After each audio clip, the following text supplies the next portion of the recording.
Guys, Archer just got a rework. The tower that literally nobody ever used is now supposed to look a lot better, so let's go test it out as usual in a match, see how it plays. It's currently on sale for 600 Robux, so we'll find out whether that's worth it or not. And a great map to run it on here is going to be Crossroads. Of course, on Fallen mode, because why would we care if it's anything else? And here's its level 0. It's got a really good range. Now, I'm assuming it still has Pierce, so I'm actually going to place it right here because I want it shooting down in a straight line, hitting multiple enemies. And yeah, as we get started here, I have some news. I turned 18 today. And now that that news is out of the way, let's get some farming down. And let's look at this guy's upgrades. Now, the first one gives it 1 range. That is such a unique and awesome upgrade. Now, I'm going to set this guy on last here. Get in some straight line shots. Seems like it has a Pierce of 2 here at its first level.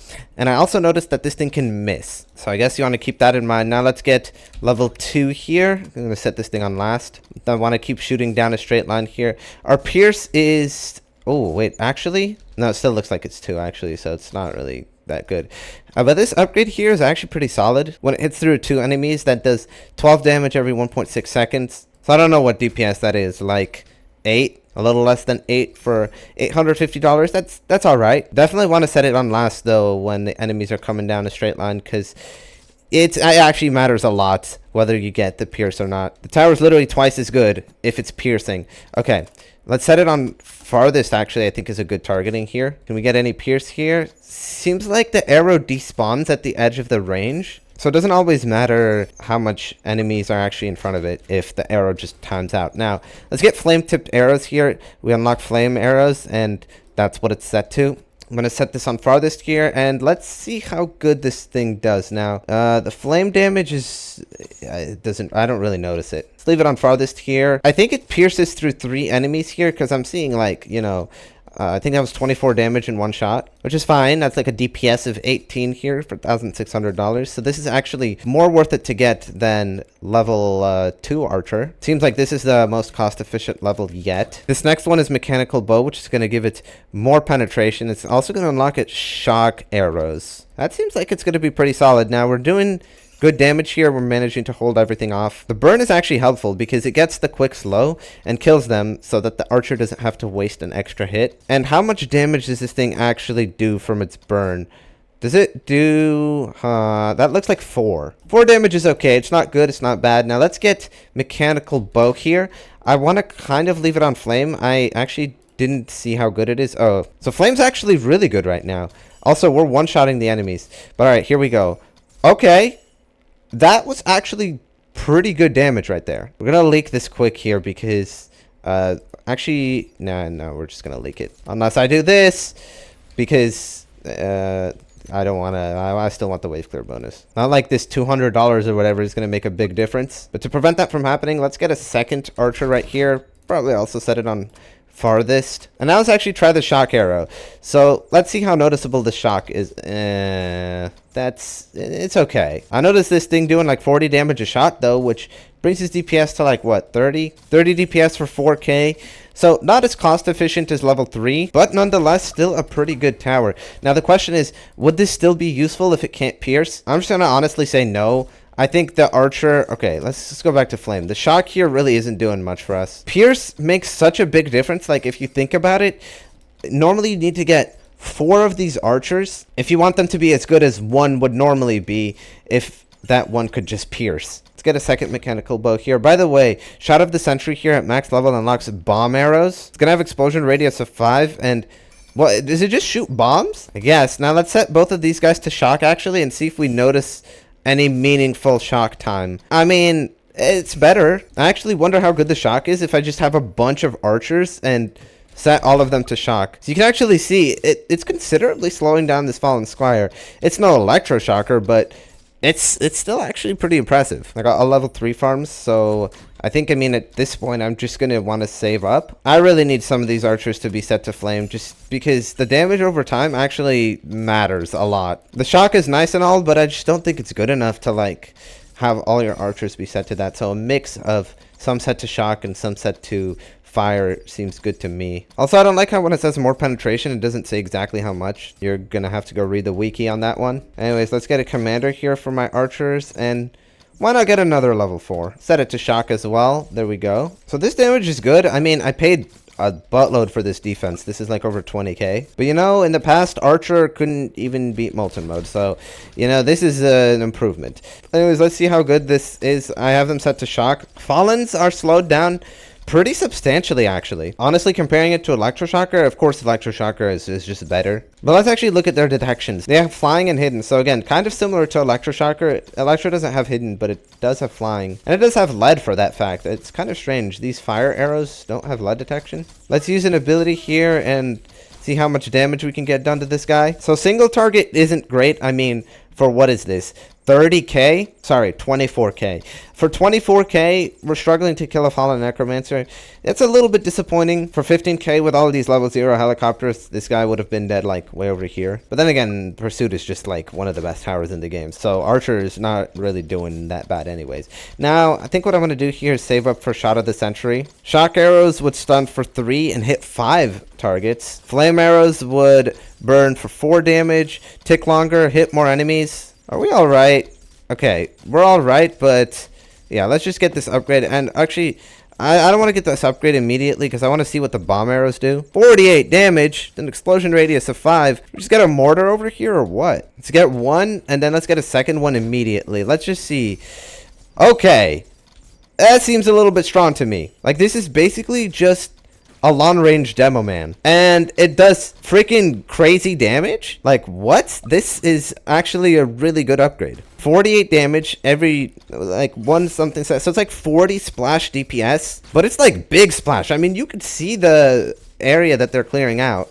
This single-handedly like brings up this thing's value quite a bit because it doesn't even have pierce, which means this max upgrade set to explosive is actually just great value in general. Now this wave, I forgot what this wave is. It's 19, so yeah, let's get another max one, 3 explosives. This should have hopefully no issues. And of course I'm overpaying for my defense. Like this defense is just crazy expensive. But like where Archer sits right now, its usefulness is I mean, it's really hard to say. I don't think I'd use it over Electroshocker unless the map is straight. Honestly, on straight maps, yeah, I see myself using this tower now.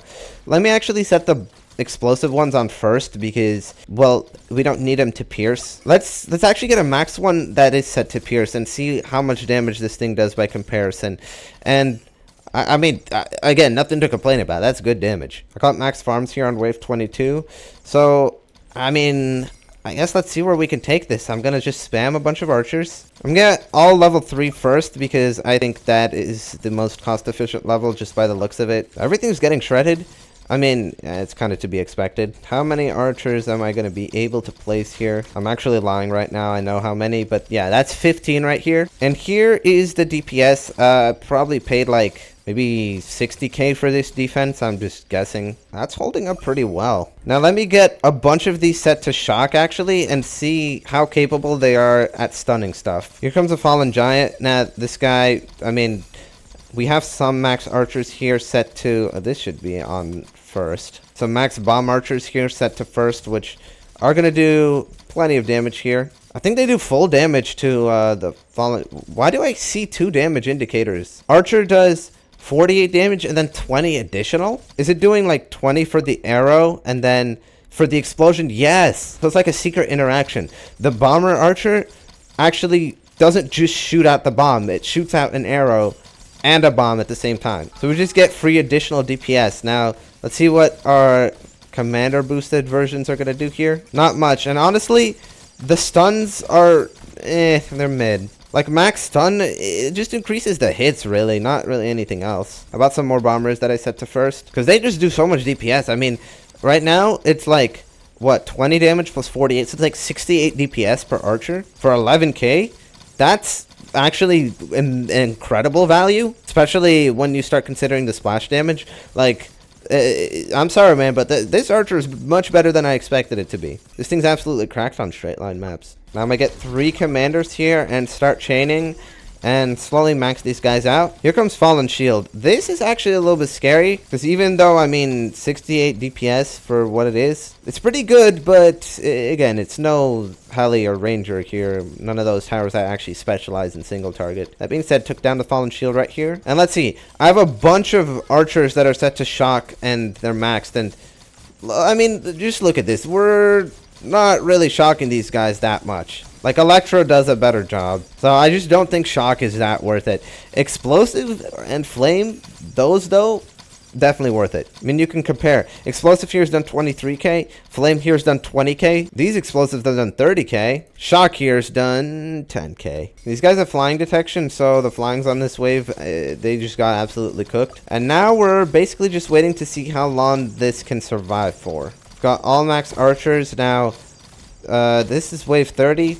And this looks scary, I'm not gonna lie. Stuff is pushing up pretty far. Breakers get absolutely decimated. It's not even fair. And here comes Fallen Tank. Now this relies on full single target DPS here, so might have to bust out some APCs, and thankfully we didn't. Okay, that's all good. Now wave 31, unfortunately, it's going to be like twice as hard as this wave, so I have no choice but to defend against it. So I think I'm going to get like probably like 1 or 2 max level pursuits here. I forgot how expensive they made pursuit now. That's just unfair. But yeah, there you go, 2 max pursuits, and even then I don't know how safe I am. It's just got these 8k HP fallen giants and all these fallen jesters buffing everything up. It's gonna be a little tough here, but yeah, there we go. We killed everything. So yeah, I think wave 31 is Archer's limit. That's how far it can get you on its own in Fallen, which makes it actually a good combination of both early and mid game, but only if you have a straight line for it to work with in the early game. This unfortunately will not work out whatsoever if your map is like curvy and the archers can't get their